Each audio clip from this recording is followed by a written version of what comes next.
আমাদেরকে এতিম বানিয়ে ফেলেছে। তারা নিষ্ঠুরভাবে পাথর দিয়ে আমার বাবাকে মেরেছে। এখন আমরা কোথায় যাব? এভাবে বাবার জন্য আহাজারি করছে সোহাগের 14 বছরের মেয়ে সুহানা ও 10 বছরের ছেলে সুহান। তার স্ত্রীও আহাজারি করছে। তাদেরকে সান্ত্বনা দেওয়ার ভাষার কারণে ব্যবসায়ী সোহাগকে যেভাবে নির্মমভাবে পাথর দিয়ে মাথা থেতলে হত্যা করা হয়েছে সে ভিডিও দেখেছেন তার ছোট ছোট 2 সন্তান। সোহাগের ছেলে মেয়ে দুজন এখন বাবার জন্য আহাজারি করছে। আমরা আমার বাবার হত্যার বিচার চাই। সোহাগের বয়স যখন মাত্র 7 মাস তখন বজ্রপাতে মৃত্যু হয় তার বাবা আয়ুব আলীর। এরপর জীবিকার তাগিদে মা আলেয়া বেগম শিশু সোহাগ ও তার আরো 2 কন্যা সন্তানকে নিয়ে বরগুনা ছেড়ে রাজধানী ঢাকায় পাড়ি দেন। ওই সময় থেকে সোহাগ ঢাকায় বসবাস করতেন। তিনি দীর্ঘদিন ধরে ঢাকার মিডফোর্ডে মেসার্স সোহানা মেটাল নামের একটি দোকান চালিয়ে জীবিকা নির্বাহ করে আসছিলেন। ওই ব্যবসা প্রতিষ্ঠান থেকে প্রতি মাসে 2 লাখ টাকা চাঁদা দাবিকে কেন্দ্র করে অভিযুক্তদের সঙ্গে দ্বন্দ্ব শুরু হয় তার। চাঁদার টাকা দিতে রাজি না হওয়ায় এক সময় সোহাগের ব্যবসা প্রতিষ্ঠান তালাবদ্ধ করে অভিযুক্তরা। এরপর বুধবার বিকেলে বাসা থেকে ডেকে নিয়ে চাঁদার দাবিতে সোহাগকে আটকে রেখে দফায় দফায় চাপ প্রয়োগ করা হয়। এতেও চাঁদা দিতে অস্বীকৃতি জানালে সোহাগকে নির্মম ও নিষ্ঠুরভাবে পাথর মেরে হত্যা করা হয় বলে জানান স্বজনরা। নিহত সোহাগ ও তার স্ত্রীর সন্তান নিয়ে ঢাকার জিঞ্জিরা কদমতলী কেরানীগঞ্জ মডেল টাউন নামক এলাকায় বসবাস করতেন। নিহত সোহাগের মেয়ে সোহানা ও ছেলে সোহান বলেন, চাঁদা দিতে রাজি না হওয়ায় আমার বাবাকে মেরে ফেলেছে। আমরা এখন এতিম হয়ে গেছি। আমরা এখন কোথায় গিয়ে দাঁড়াবো? আমার বাবাকে তারা পাথর দিয়ে নিষ্ঠুরভাবে হত্যা করেছে। আমার বাবা অনেক কষ্ট পেয়েছে। বাবাকে যারা হত্যা করেছে আমরা তাদের বিচার চাই। সোহাগের বোন ফাতেমা বেগম বলেন, আমার ভাই প্রায় 10 থেকে 15 বছর ধরে ব্যবসা করেছিল। প্রতি মাসে তার কাছে 2 লাখ টাকা চাঁদা দাবি করা হয়। এছাড়াও তার ব্যবসাটাও নিয়ে নিতে চেয়েছিল অভিযুক্তরা। তবে আমার ভাই তাদেরকে চাঁদা দিতে অস্বীকৃতি জানায়। পরে তারা আমার ভাইকে ডেকে নিয়ে মারধর করেন এবং নির্মমভাবে পাথর দিয়ে মাথা থেতলে অত্যাচার করে হত্যা করেন। সোহাগের মামা মোহাম্মদ মন্টু মিয়া কাঁদতে কাঁদতে বলেন, সোহাগ অনেক ভালো ছেলে ছিল। তাকে যেভাবে মারা হয়েছে এইভাবে কোনো পশুর সঙ্গেও কেউ যেন আচরণ না করে। যারা এই ধরনের কাজ করেছে আমরা তাদের সঠিক বিচার চাই, ফাঁসি চাই। নিহত সোহাগের স্ত্রী লাকি বেগম আহাজারি করতে করতে বলেন, দীর্ঘদিন ধরে আমার স্বামীর দোকান থেকে চাঁদা দাবি করে আসছিলেন হত্যাকারীরা। আমার স্বামীর ব্যবসা তাদের সহ্য হচ্ছিল না। তারা প্রতি মাসে 2 লাখ করে টাকা চেয়েছিল। আমার স্বামী তা দিতে চায়নি। এই কারণে নির্মমভাবে হত্যার শিকার হতে হয়েছে তাকে। দুপুরে টিটু আমাদের বাসায় খাবার খেয়েছিল। পরে বলেছিল সবকিছু মিটমাট করে নেবে, কিভাবে ব্যবসা করা যায় সেটা নিয়ে আলোচনা করা হবে। এই জন্য তাকে ডেকে নেওয়া হয়। ডেকে নিয়ে তাকে হত্যা করে। তারা আগে থেকে সবকিছু পরিকল্পনা করে রেখেছিল।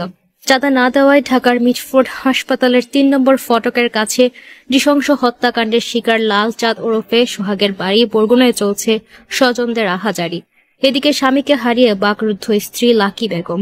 অপরদিকে 10 বছরের ছেলে সোহান ও 14 বছরের মেয়ে সোহানাকে সান্ত্বনা দেওয়ার কোনো ভাষা নেই তার। এ ঘটনায় বরগুনা জুড়ে চলছে শোকের মাতম। সকালে ঢাকা থেকে নিহত লাল চাঁদ ওরফে সোহাগের মরদেহ বরগুনায় নিয়ে আসেন স্বজনরা। পরে সদর উপজেলার 7 নম্বর ঢলুয়া ইউনিয়নের ইসলামপুর নামক এলাকায় তার মায়ের কবরের পাশে তাকে দাফন করা হয়। সোহাগ হত্যাকাণ্ডের ঘটনায় গ্রেফতার হওয়া মাহমুদুল হাসান মহিনকে 5 দিনের এবং তারেক রহমান রবিনকে 2 দিনের রিমান্ড মঞ্জুর করেছে আদালত।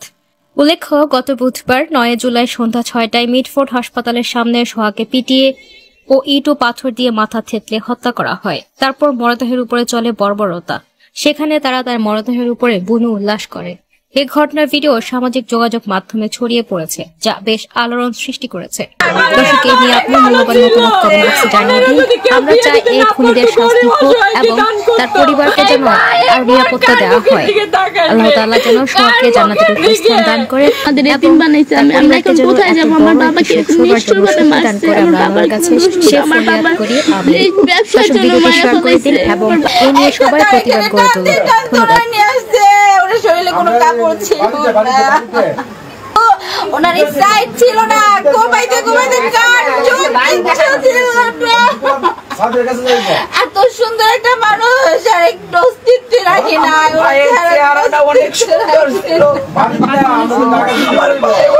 আমার স্বামীর বিচার চাই। আমার সন্তানের যারা বাবারা করছে, আল্লাহ ওনার যদি এরকম ফাঁসি দেয়, ওনার যদি সন্তান বাবা চালায় বিচার চাই বিচার চাই হাজবেন্ডের সব ব্যবসা আমি দেখে থাকবো কিভাবে চলবো কিভাবে চলবো আমি জানি না সন্তান বললা ডাক দেবো আমার ভাই বাদে ছোট বাপ পাইতো না আমি কি করে আমার এই ভাই বাপকে দিকে তাকাবো আমার এই ভাই বাপকে আর মুখের দিকে তাকাবো আমার স্বামী আর করে দিল আমার সন্তান আপনার কাছে আমরা সত্য বিচার চাই ফাঁসি চাই আমার ভাইয়ের ফাঁসি আমার ভাইয়ের ফাঁসির ফাঁসি এমন পাথর দিয়া কেমনে মা টাইনা নিয়ে যায় এই যে টাইনা নিয়ে যায় এবারে কি হইছে মাথার মানে মুখের ভিতরে মুখের উপরে এই যে মুখের উপরে উঠবে ভাই দেখে কি রকম মুখের উপরে উঠছে মৃত্যু দেওয়ার কি কথা আমার বাকি অনেক কষ্ট দিয়ে মারছে আমরা ফাঁসি চাই যে কষ্ট করে আমার বাবারে মারছে প্রত্যেকটা ফাঁসি চাই আমরা প্রত্যেকটা ফাঁসি চাই এই যে দেখেন কিভাবে মারছে আমার পাখিরে কিভাবে মারছে আমরা যদি বিনীত অনুরোধ আমার বাবা যেন সূক্ষ্ম বিচার আমার অনেক ভালো ছিল ওনারা যদি কেউ বিয়ে দিতে না পারতো গরিব অসহায়কে দান করতো হসপিটালে নিজে গিয়ে যারা অপারেশন করতে না পারে তাদের অপারেশনের জন্য টাকা করতো আমার মামা অনেক ভালো মানুষ ছিল অনেক ভালো মানুষ ছিল অনেক ভালো মানুষ ছিল আমার মামা আমার ভাই বোনদের এরকম করে দিছে এই ভাই এই বোন কার মুখের দিকে তাকাইবে কার মুখের দিকে আমার মামারে মইরে অত্যাচার ভাবে কি নিকৃষ্ট ভাবে মারছে আপনাদের কাছে আমার অনুরোধ এবং মাননীয় আইনমন্ত্রীর কাছে আমার বিনীত অনুরোধ তিনি যেন সূক্ষ্ম বিচারটা পাইয়ে দেয় আমাদের আমি আমার বাবার যারা হত্যা করছে আমি তাদের বিচার চাই, তাদের ফাঁসি চাই। আমাদের এতিম বানাইছে, আমরা এখন কোথায় যাব? আমার বাবাকে এরকম নিষ্ঠুর ভাবে মারছে। আমার বাবার কোনো দোষ ছিল? আমার বাবার এই ব্যবসার জন্য মারা ফলাইছে। আমার বাবার দোকানটা দেয় না জন্য আমার বাবার থেকে চাঁদা চাইছে। আমার বাবা বলছে আমি এত কষ্ট করে এই করছি আমার সন্তানের জন্য, আমি তোদের কেন দিব? সেই জন্য আমার বাবাকে এরকম নির্মম ভাবে হত্যা করছে। তুমি কি চাও যে তোমার বাবাকে যে নির্মম ভাবে হত্যা করে, তুমি কি চাও? আমি চাই আমার বাবাকে যারা হত্যা করছে তাদের ফাঁসি হোক। আমরা তো আইন হাতে নিতে পারবো না, তাদের তো ওইভাবে মারতে পারবো না। তাই আমি বলতেছি তাদের ফাঁসি হোক। যারা যারা মারছে ওদের কঠিন থেকে কঠিন বিচার হোক। তাদের রিমান্ডে নেওক 1 মাসের জন্য, তারপরে ওদের এমন শাস্তি দেওক যারা সামনে আর না করতে পারে এরকম কেউ। আর বাংলার বুকে চাঁদাবাজির জন্য কেউ যদি কার বাবা না হারায়, আমার মতো কেউ যদি এতিম না হয়, কার মা সন্তান যদি না চলে যায়, কার বোনের ভাই যদি না হারায়, এটা আমি চাই না। বাংলার বুকে আর যদি চাঁদাবাজি না হয় আমি এটা চাই। যে আত্মীয়স্বজনরা রয়েছে তাদের সাথে আমরা কথা বলতে চাই। কেমন লোক ছিল এই সোহাগ কেমন লোক ছিল, এবং আমরা তার বোনের কাছ থেকে একটু আমরা জানতে চাই কি অবস্থা, আপনারা কি চাচ্ছেন? আমরা বিচার চাই। আমার ভাই খুবই ভালো ছিল, আমার ভাই অনেক ভালো ছিল, যা মুখের ভাষায় বলা যায় না। আমার ভাইয়ে অনেক গরিবের জন্য অনেক কিয়ের জন্য ঝাঁপাইয়া পড়তো, নিজের জীবন দিয়ে হইলো ই করতো, নিজের দিকে তাকাইতো না। মানুষ কেমনে ভালো থাকবো, কেমনে ইয়া করবো, এই সব সময় চিন্তা করছে। নিজের চিন্তা কোনো সময়ই করে নাই, শুধু মানুষের চিন্তা করছে। মানুষ কেমনে ভালো থাকবো, 2 বেলা খাইতে পারবো, 2 বেলা ইয়া করতে পারবো, কিন্তু নিজের চিন্তা নিজের কোনো সময়ই করে নাই। নিজের জীবন দিয়ে হইলে আরেকজন বাঁচাইতে চাইছে। কিন্তু আমার ভাইয়ে এই কিছুদিন আগে অসুস্থ ছিল। আমার ভাইয়ে এই ছেলে মেয়েদের অনেক আদর যত্ন দিয়া মানুষ করছে, অনেক আদরের ছেলে মেয়ে। এই ছেলে মেয়ে নিয়ে হসপিটাল ভর্তি ছিল, নিজে অসুস্থ ছিল, কিন্তু নিজে ভর্তি ছিল ঠিকই 1 সপ্তাহ, কিন্তু রোগের চিকিৎসা করে নাই। আর একটা মানুষ অনেক অসুস্থ ছিল, হ্যাঁ রোগের চিকিৎসা করে, আমার ভাইয়ের রোগের চিকিৎসা করে নাই। আমার ভাই 2টা সন্তান 2 হাতে নিয়ে 1 সপ্তাহ শুইয়া বুকের উপরে এরপর আয়া পড়ছে। ওই রোগের চিকিৎসা, ওই লোকের চিকিৎসা করে আমার ভাই আয়া পড়ছে। আমার ভাইয়ের চিকিৎসা করে নাই, আমার ভাইয়ের জন্য কোনো সময় ভাবে নাই। আমার ভাই অনেক ভালো ছিল, যা মুখের ভাষায় বলা যায় না। আমার ভাইয়ের এই হত্যার বিচার চাই, যাতে ফাঁসি হয়, যাতে 1 মাসের রিমান্ডে আইনা যাতে এদের অনেক ইয়া হয়, কঠিন বিচার হয়। এরা মেইন যারা হেরা ওহনো ধরা পড়ে নাই, 4 জন ধরা পড়ছে আসামি, যে যারা মূল ইয়া হতা হেরা ওহনো ধরা পড়ে নাই। আপনার কাছে এটুকুই দাবি, যাতে আমার ভাইয়ের হত্যার বিচার চাই। দর্শক শুনছিলেন তার বোনের কথা। সবাই কিন্তু চাচ্ছে যে এই যে সোহাগ হত্যাকে যারা করছে এবং যারা নির্মমভাবে হত্যা করে তাদের সবাই কিন্তু তারা ফাঁসির দাবি করছে। আমরা আরও একটু কথা বলতে চাই, যিনি থানায় প্রথম গিয়েছিলেন এবং যার সাথে কথা হয়েছে, ওখানকার যে পুলিশ আছে তার সাথে কথা হয়েছিল, তার সাথে আমরা কথা বলতে চাই যে তিনি কি দেখেছেন এবং কি হয়েছে আমরা একটু তার কাছ থেকে জানতে চাই। আচ্ছা, কি হয়েছিল ওই দিনকে আমাদেরকে বলবেন, যেহেতু আপনি থানায় গিয়েছিলেন, থানায় কি কি ঘটেছে একটু বলবেন।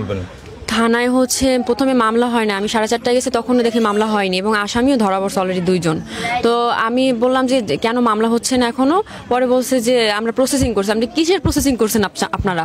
তো আমার মা গেছে, আমার মা বাদী হয়ে আমরা মামলার সব কিছু রেডি করছি। রেডি করার পরে পরের দিন 11:30টার সময় একটা স্ক্রিপ্ট দেওয়া হয় আমাকে, বলছে যে আপনি এটা পড়েন, আর কোথায় কোথায় মিসিং আছে আমরা সেটাকে ইনক্লুড করব, আপনি একটু এটা পড়েন। পরে আমি ওটা পড়তেছি, পরে দেখি যে অস্ত্র দিয়ে যে আমার মামাকে আঘাত করা হয়েছে, যে গুলি করা হয়েছে এখানে, তারপরে এখানে মানে ছুরি দিয়ে আঘাত করা হয়েছে, তারপরে এই যে ঘেরিতে আপনার পুরো ক্ষত বিক্ষত করা হয়েছে, এবং এই যে মানে ইট দিয়ে থেতলাই গেছে, এই পাশটা থেতলাই গেছে, তারপরে যে পাথর দিয়ে মারছে, এগুলো কিছুই তারা উল্লেখ করে নাই। পরে আমি বলছি যে অস্ত্র দিয়ে মারছেন এবং অস্ত্র স্পটই কিন্তু সেনাবাহিনী পাইছে, এটাও তারা উল্লেখ করে নাই। পরে বলছে যে আচ্ছা ঠিক আছে, আমরা এটা উল্লেখ করছি, কিন্তু আপনি এটা পড়েন ঠিক মতো। আমি পড়ার পরে আমি আবার ছবি তুলে রাখছি।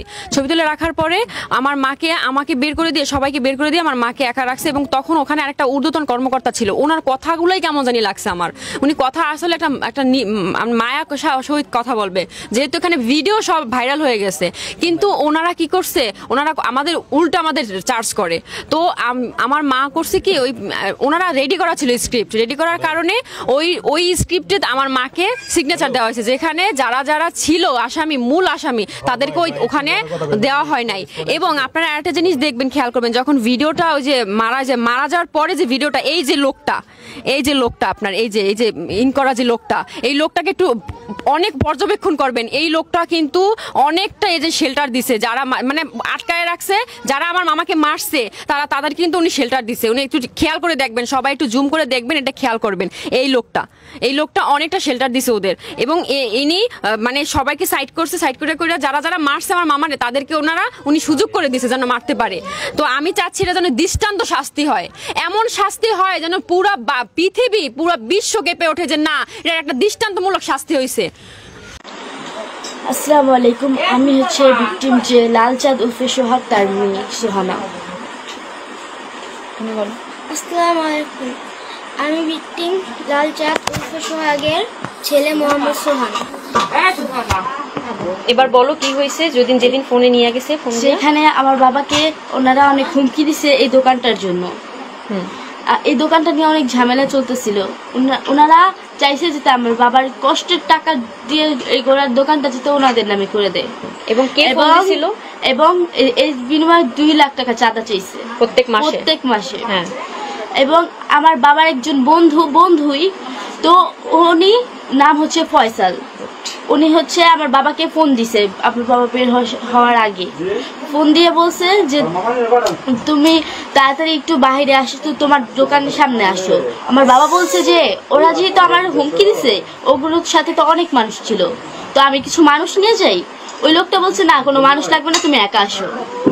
আমার বাবা তারপর আমার বাবার যে একটা যার সাথে সবসময় থাকে, আমার বাবা যে সবসময় বাবার সাথে থাকে, ওনার নাম ইসমাইল, এমডি ইসমাইল, ওনাকে বলছে যে আমি ইসমাইলকে নিয়ে আসি। উনি তাও বলছে যে ইসমাইলকেও লাগবে না, কাউকে লাগবে না, তুমি একা আসো। তারপর আমার ইসমাইল সাক্ষী, 1 নাম্বার সাক্ষী। উনি আমার বাবার সাথে সবসময় থাকে। ওনাকে নিয়ে যেতে চাইছে, কিন্তু ওনারা নিয়ে যেতে দেয়নি। একটা পুরোটা পরিকল্পনা করে এরকম হত্যা করছে। আমরা আমার বাবার হত্যার বিচার চাই। গত 9 July sir Salimullah medical college ও হাসপাতালের গেটের কাছে ভাঙারি ব্যবসায়ী লাল চাঁদ ওরফে সোহাগকে পাথর দিয়ে থেতলে হত্যা করা হয়। নিহত সোহাগ কেরানীগঞ্জের পূর্ব নামাবাড়ি গ্রামের ইউসুফ আলী হাওলাদারের ছেলে। তিনি দীর্ঘদিন ধরে পুরান ঢাকার রানী ঘোষ লেনে ভাঙাড়ির ব্যবসা করছিলেন।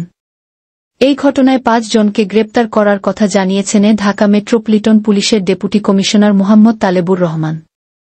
ডিএমপির অভিযানে গ্রেপ্তার হয় মহিন, রবিন ও টিটন গাজী।